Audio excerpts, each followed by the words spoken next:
solution to my problem. Say it with your mouth, because the Bible says, open your mouth wide and I will fill it. If any power out here to come of confusion to this world into your life, that the Lord will destroy it, because with him nothing is possible. Any power out here to come of hindrance when he comes into your life through his word, then it will be destroyed. So we pray in Jesus' name. Amen. Our topic today says the promised land. The promised land. Praise the Lord. I want to begin to talk about this promised land. Something came into my mind. And I was beginning to ask, the promised land, that means whenever there is a promise, there is somewhere I made the promise. Praise the Lord. And I went down to the book of Genesis chapter 15. Can somebody read this for me? Book of Genesis chapter 15? From verse 13.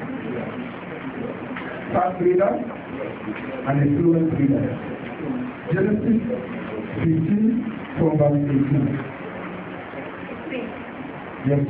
In the same day, the Lord made a covenant with Abraham. Praise the Lord. In the same day. It was in the same day when they said, no one can please God without faith. And the faith has an action. I am going somewhere. And he said, in the same day, the Lord made a promise to his servant. Who is his servant? He made a promise, but I tell you, before the Lord will make such a promise, he might have pleased God. Praise the Lord. Yes, he promised us this promised land. He gave it to us, I was going to inherit it. But I know that something caused it. He was moved by someone's action. As for them, he was moved by the faith that Abraham showed up to him. Praise the Lord. He was moved by the faith Isaac showed unto him. And he was also moved by the faith Jacob, who was used today called Israel, showed unto him. And he made a promise. Read that, please. Saying, unto you, unto your descendants have I given this land. Unto you and unto your descendants. What Abraham, Isaac, and Jacob did pleases God, they said that he wants to extend it to his descendants. Now, when he said unto you, Jesus said, and unto your descendants, that means, now the second question is, who are those that the promise was made to? He said, unto Abraham, Isaac, and Jacob, he made a promise even unto his descendants. Who are the descendants of Abraham? Who are the descendants of Isaac and Jacob? We are the ones. Every time we say Abraham blessings are mine. Praise the living God. So the question is the most high. One thing you must have to know that this promise was given by Jesus. And one thing that gives me confidence at all times is that Jesus never fails. Whenever he speaks the word, he never fails. He is a covenant keeping God. Praise the Lord. He is a covenant-keeping God and never fails. He's too committed to his word. When he gave this promise, he wasn't sleeping. He was so much sure of what he's saying. He knows there is a place called his promised land, and there is something very special to it. Praise the living God. Read down.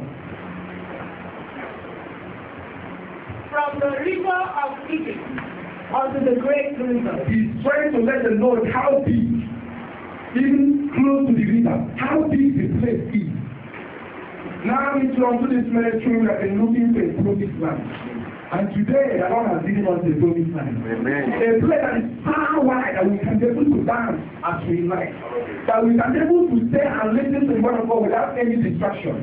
Maybe the AC will be a sort of distraction, but this time the Lord is about to do his marvelous stuff, and he has already done it.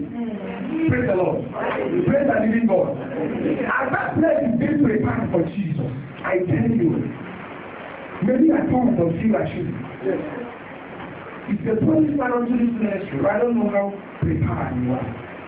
There are many has been running this race to get to secure the place with us. I pray the Lord will make us all to be there in the name of Jesus. As the big the place is going to be, as the ministry is expanded, we are the ministry, we also are expanded. Yes. It's a promise man to us. Read that, please.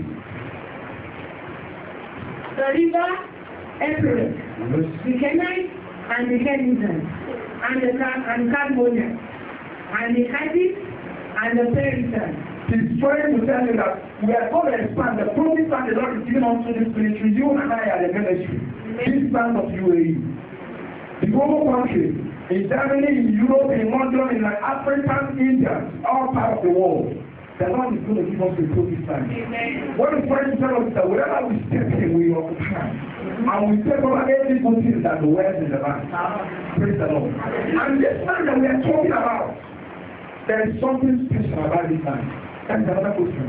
What is so special about this land? Jesus is talking. Because Abraham and Jacob pleased God, and he was so happy. And I'm telling you that land that Jesus promised to them, that very land is very, very dear to God. He's so much of the land. It's a land that puts in the world. It's a land that everybody says they are great giants. They are millionaires. They are billionaires. And he wants his people because they have pleased me. Let me give them this very land that they will enjoy. Praise the Lord. Now he's asking about what is so special about this land. Let's go to the book of Genesis chapter 12 from verse 7. Genesis 12:7. Genesis 12:7. And the Lord appeared unto Abraham. And the Lord appeared unto Abraham. And said, unto your descendants will I give this land. Yes. And there built he an altar unto the Lord, who appeared unto him. And there built he an altar for the Lord. Wherever the Lord will dwell, the Lord is the man that never stays where there is darkness, where there is sin. And he's trying to tell you, for God to say, yeah, you will build my altar where I will stay and show forth my glory. It means that place is so righteous, and only the righteous will step into that land. Praise the Lord. I don't think you're getting me. That place said, all through this place you will build my altar, where is going to be my dwelling place. The Lord dwelleth not in the life of the unrighteous, but in the life of the righteous. Praise the Lord. We must be righteous. The Lord has came here on earth and He has shown us the whole way to live. The righteous life. That's why when He's going, He set up a commandment to live. Those commandments I told you, if you can go through the Bible, you know that the Lord kept all of them before He gave them to us. And He said, there you will build my altar, a place of righteousness, to worship and to glorify my name. That means before you step in there, you must be righteous enough to be there. You must have pleased God in a way. You must have made Him happy. Praise the living God. This land is a land filled with honey. Milk and honey. Honey is everything that is sweet. Honey is very sweet, and everything that is sweet. It's very, very that once you step into this land, your life will be like honey. At all times, your heart will be as joy. At all times, you will be glad. You will be happy. You will be fulfilled. You will be satisfied. You will never lack. You will be so much more alive in this land. You will lack nothing. You will want nothing. For whatever you desire, when you look by your side, you see 100. By the left side, you will see every corner of the world, every side of your life, you will see the goodness of the Lord. You will never come to see something that will make you angry. That is what is so special about this life. Our forefathers please God to the most and made him to say, these people have made me so happy. I must make them so happy. And in that life, that is where you will have an everlasting joy and happiness. An everlasting gladness. For the devil comes to steal and destroy. Jesus has come and promised this land for us to have life in abundance upon the land. But the devil is never happy because he knows that when he was sent forth out of, he was able to do whatever he wants. But when he was sent in here on earth, he's suffering. And he never wants us to enjoy. So now the devil came with so many truths that the people of the Lord will never inherit the life. Praise the Lord. Hallelujah. This is not going to be our portion in the name of Jesus. Amen. Now, he says, what are the disqualifications? Praise the Lord. Hallelujah. When we are talking about the disqualification, we are talking about what is it that will make you not to get into that life. Every time we pray for success, we pray for open doors, we pray for breakthrough, for miracle, for healing, for deliverance, for blessings, for upliftment, for every good thing here on earth. But there are prices for them. Praise the Lord. Hallelujah. There are many disqualifications, but I'm going to keep some little here. Let's go to the book of, praise the Lord. Let's go to the book of Numbers chapter 11 from verse 1.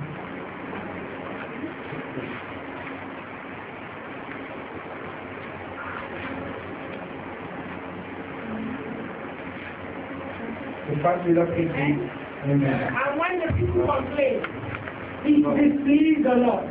Praise the Lord. Hallelujah. Something made them to complain. I want to go to the first please. Let's go to the book of Numbers, chapter 32, from verse 1. I want to get something there before we go forward. Numbers 32 from verse 1. Amen. Amen. Now the children of Reuben and the children of Gad had a very great multitude of cattle. And when they saw the land of Jazz and the land of Gilead, that behold, the land was a place for cattle. Praise the Lord. Hallelujah. They had a multitude of cattle, sheep, and every grazing animals. And they looked unto this, from far away, unto this promised land.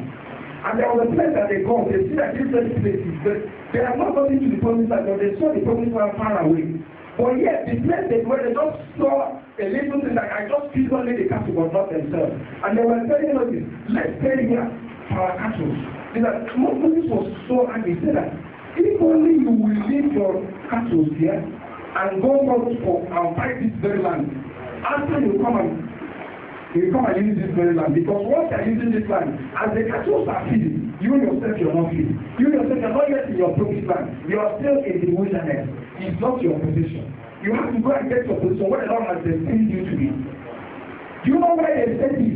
There was what happened when Moses and the elders sent 12 men to go and survey the land and know how beautiful, how sweet, how fertile the land is. When they got there, they saw giants. These men, and they looked at them and said, they are little before the men. Those men are like giants before them. And there are many beautiful houses, big things. And they came down, 10 of them came and went to the congregation and told them, this land, I don't think we can get to this land. These people are more stronger, more able, as giants as they are. We cannot even get to their needs. Talk more of fighting them. It's better we go back. Praise the Lord. With faith, no one can please God. They have gone there. They said those people that are walking by strength. Although there is a word that came from God unto them, He said, I will be the one that will give this land unto you. Only just break the camp and move on. Just forget about what I'm going to give them. But they look at my side and say, it's better we go back to Egypt. And the whole congregation begins to know. They didn't tell Moses, is this place the Lord brought us to be destroyed? They don't believe in it. After all the miracles that God has performed, after all the manna he has sent for them from heaven, yet they did not believe. The spirit of unbelief will make you not to get to your destination. Fear of what someone see. I don't want to give you one word. Whenever a man of God or you let a word for this Bible, for this word is one of the same. And it's so the Lord has said so. Whenever you just say the Lord, either from the Bible or from the prophet, I want you to hold strongly on it. Forget about the physical things, because the Lord has seen them before He made a decree. Praise the Lord. They looked at my side, that's why they were able, they lost that very night. But there is something I want to let you know. When they mourned and ground about against Jesus, the Lord got angry. When they are doing this, Caleb and Joshua told them, I know that when we get this place, we will conquer them because the Lord has said so. Praise the Lord. If only we will go and stand by the word of the Lord set free. Joshua and Caleb, they walked with faith. They saw what this, because the Lord has said so.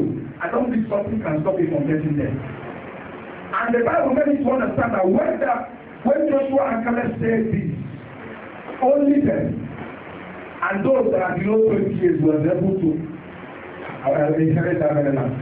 But the normal people say that those from 20 years upwards, they will never inherit land. Upon when Moses lay down and pray and cry in that unto Jesus, said, please, my Lord, have mercy upon my people. We have sinned against you, but please do not deny us of the Holy Spirit. And the Lord has said the word, it shall come to pass. I will surely take my people, they are my descendants.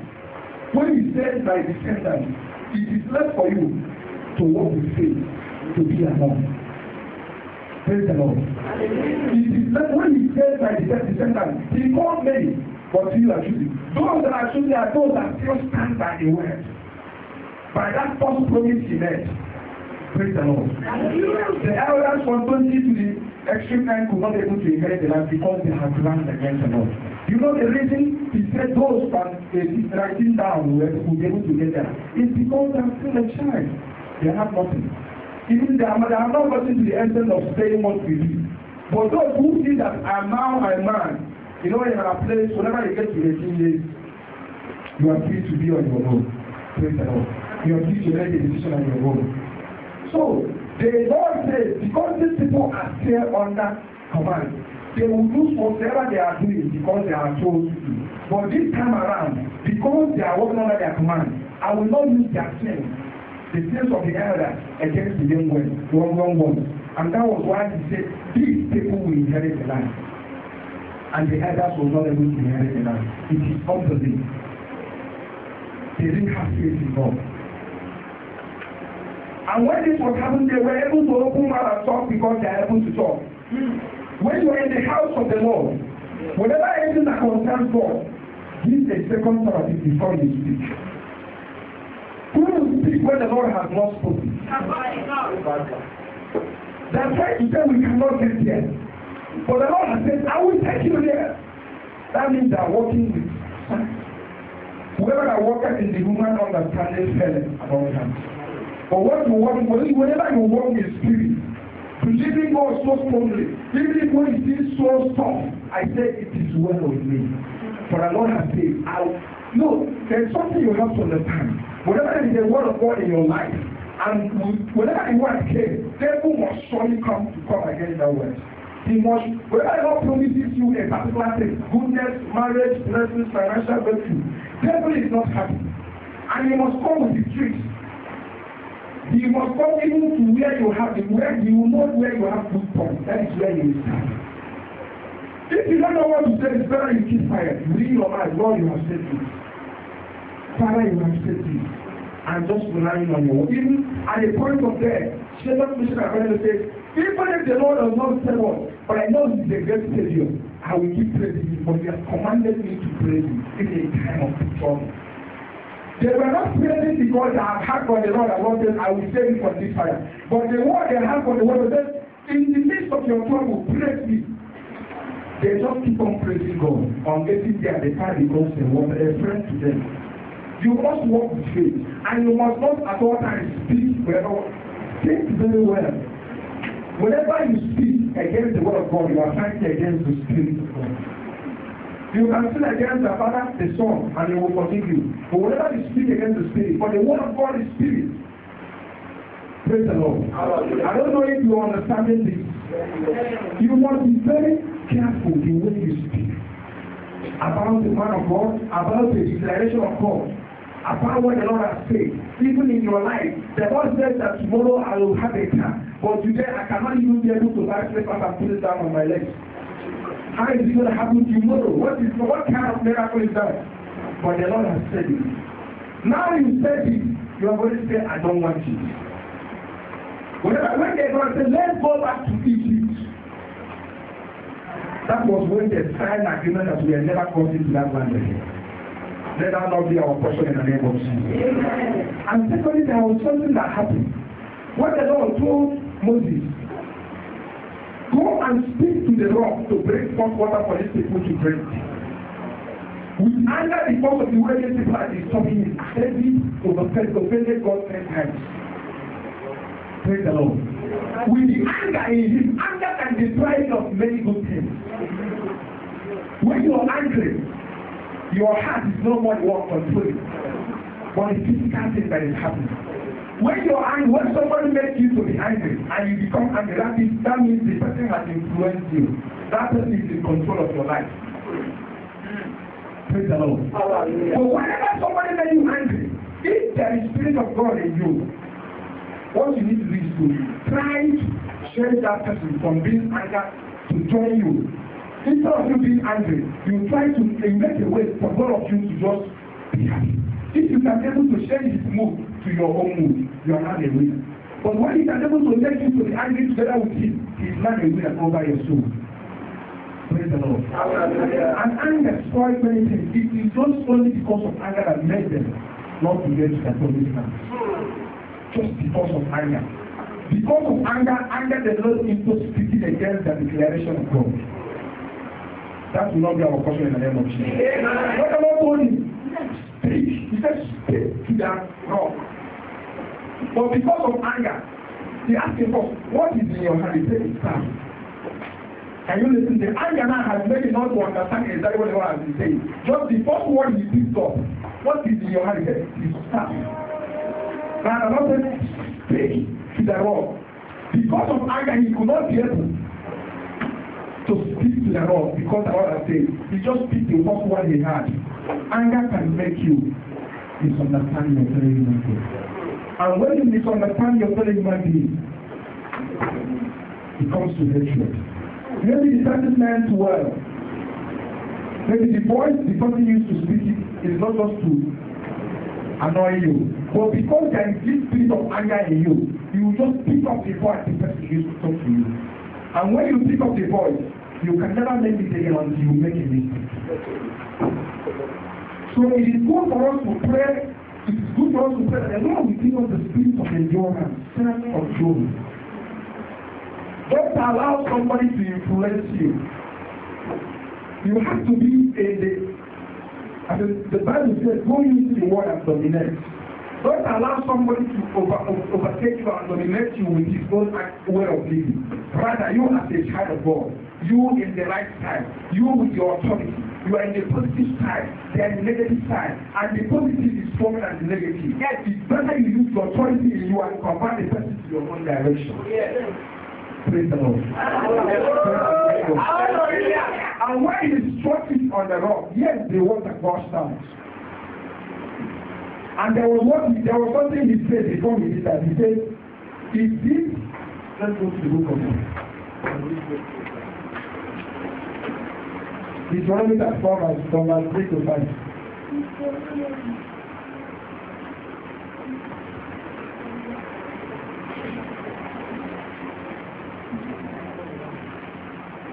Deuteronomy 4. 34? 34. Yeah.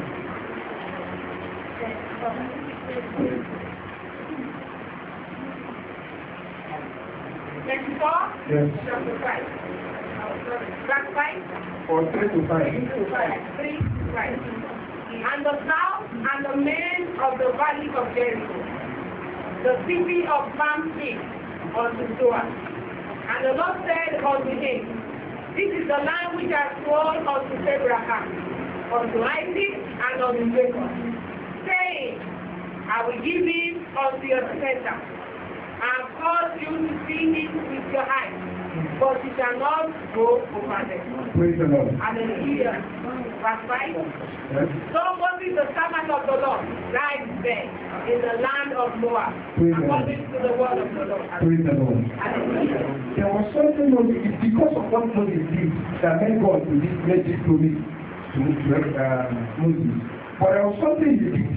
I think it was Isaiah. It was the book of Numbers 28 to 12, where he was told to stop and to speak and he stopped. And before he did that, there was something else he did. He said, Lord,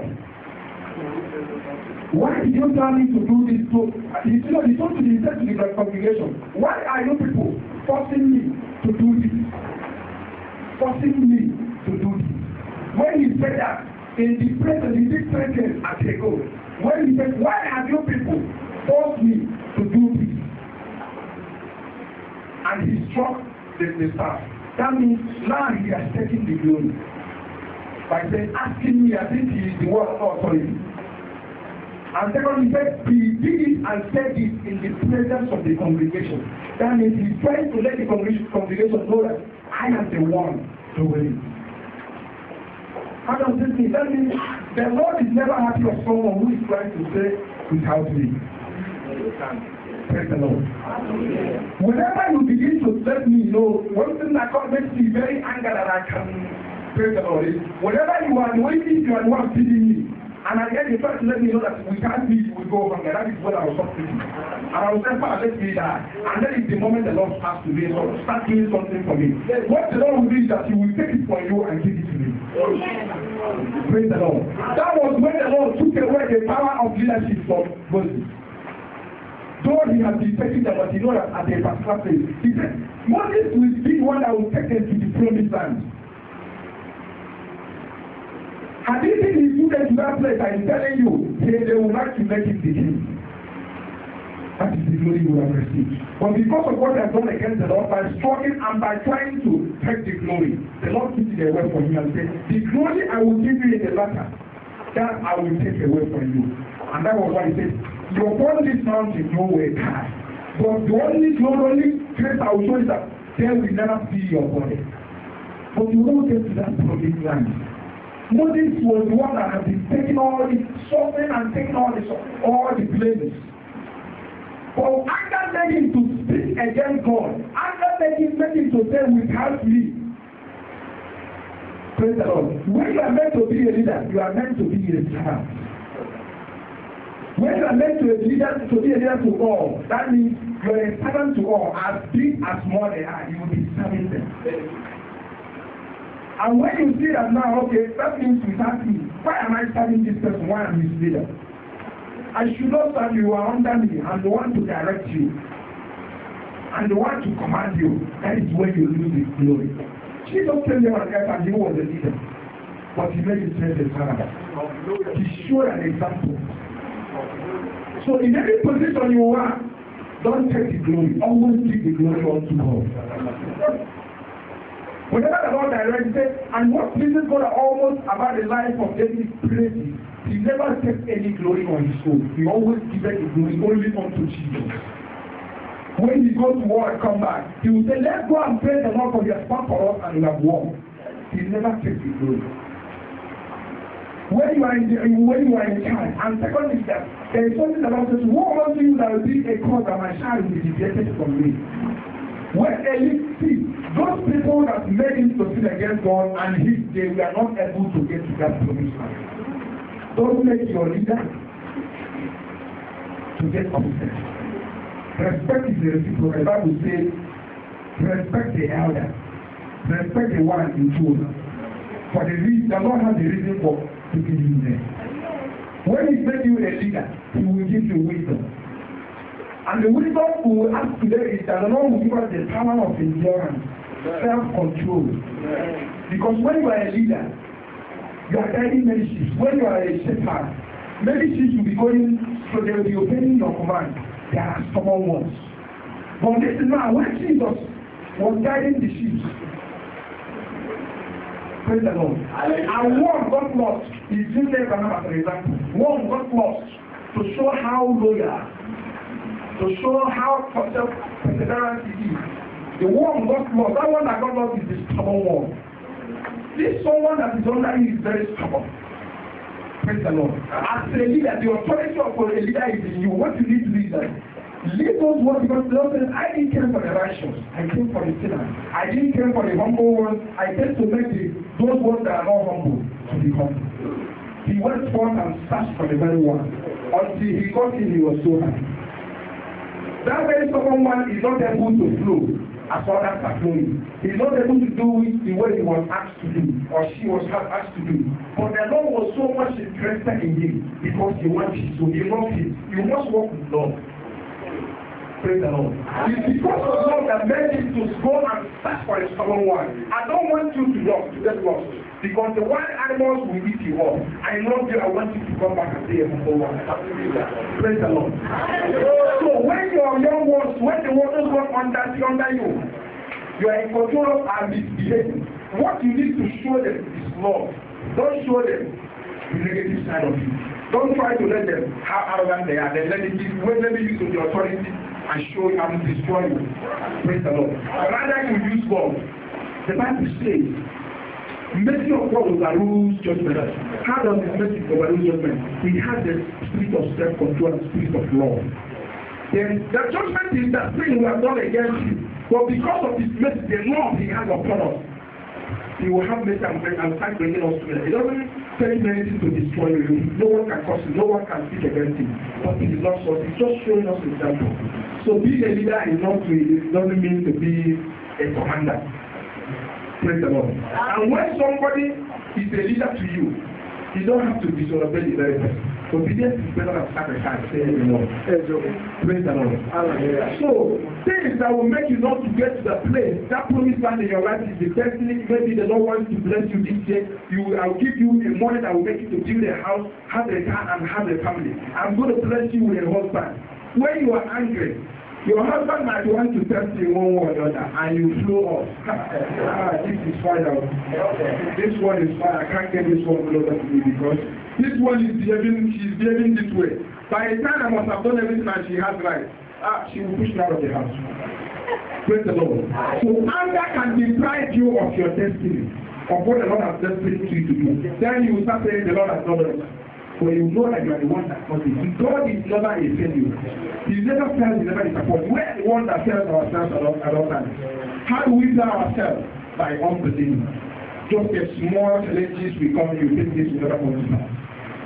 Praise the Lord. Hallelujah. So what does it mean? If you want to overcome anger, you have to be in the Spirit. Praise the Lord. Lastly, in this, let's go to book of Proverbs 20 verse 20. Proverbs 2 verse 20, please. Proverbs 2 verse 20. Yes. That we may walk in the way of goodness and keep the path of the righteous. That you may walk in the way of good men and keep the path of the righteous. How do you do that? When you are mingling with people that fear God, that have patience, people that never shout at all times, people that don't easily get angry, you can never be provoked. Even when you got angry, they will be the one to mellow you down. And for that, you begin to know this person is not a troublemaker. I don't need to look trouble. I don't need to find trouble in him. It's when I go to him with peace. When I want to get in trouble, he gives me love. That means this person loves me. He never gets that of me. He loves me so much. Let me show him back in appreciation. Praise the Lord. So you mingle with people that are meek in spirit. Praise the Lord. Lastly, Matthew 5:5. Matthew 5:5. Please, we don't have time. Matthew 5:5. Yes. For they shall inherit the earth. Praise the Lord. Had he been meek, had he been Moses is meek, he would have gotten to that place. But he was a lack meekness. I pray for this moment, the Lord will give you the spirit of meekness in the name of Jesus. The spirit of self-control in the name of Jesus. No man, no woman will make you to get angry with God. No man will make you to be angry for you to speak against God. This moment, anointing and the power to be meek in spirit, let me come upon you in the mighty name of Jesus. That they will inherit the land. For your meekness, you will inherit the land in the name of Jesus. Shall we please be on our feet? Father, we bless you for your word and counsel. Father, you gave us promise that you will bless us, you take us to a land you will not come. Father, Lord God, and we know there is a qualification that is the power of self-control and love. That is safe. Father, we really know we want to inherit the earth. We want to be in charge and have dominion of every good thing in this earth. Father, Lord God, and we know that the only solution is to be meek. Father, give us the spirit of meekness in the mighty name of Jesus. And this word has come forth. And the spirit of meekness that you have released in our life, let it be permanent and let it be put to action in the mighty name of Jesus. Thank you, Father, for a prayer answer. In the mighty name of Jesus.